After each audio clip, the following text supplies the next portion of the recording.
Hey, Michael. My question is around pot, weed, devil's lettuce, whatever you want to call it. My husband likes to smoke, and he liked to smoke even before we met over 9 years ago. So I just made it clear early on that I just wanted to know when he was going to do it or when he had done it, so I knew when I'm interacting with him what sort of state of mind he's in. But we've run into a situation, it's probably 7 or 8 times, where he smokes, does not tell me. I kind of figure it out after some nagging, and then he fesses up to it after lying for a bit. And so it just feels exhausting. It feels like the definition of insanity, expecting his behavior to change over the last 7 or 8 times this has happened. And now we have 2 young boys under the age of 2. And this most recent time, he had smoked before coming home to see us. So it just felt a little sad that he was doing that before coming home to see us, insulting, being lied to. And so I suggested that he either join me in my next session with my faith-based counselor, or we do a joint meeting with some leadership within our church. And he's not really up for either of those options. So I wanted to see what ideas you might have, and would appreciate any input. Thanks. The big problem is not that he's puffed on the sin spinach. That's a problem. But the bigger problem is that he's lying to you. That's a big problem. A husband is not to lie to his wife, and a wife is not to lie to her husband. That is a major, major problem. That is a type of infidelity. Okay, that is really bad.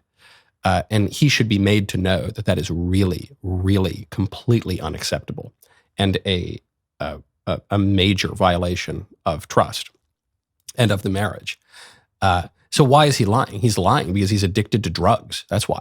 And he probably doesn't know it, or he won't admit it to himself.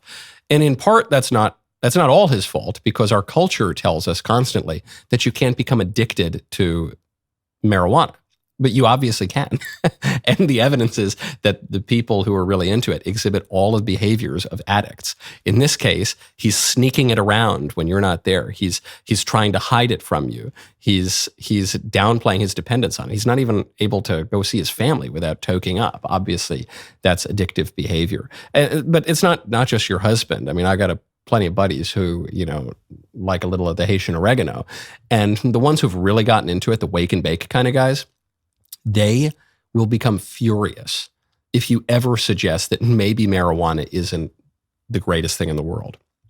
If you ever suggest that maybe it might be at least psychologically addictive, they'll become furious with you. And Mike Cernovich has made this point. And that's how you know that it's obviously addictive. If you tell me cigars, which actually are not addictive because you just don't get enough nicotine in them from them to have the same effect of like if you were smoking cigarettes or those little pouches or whatever, Zyn.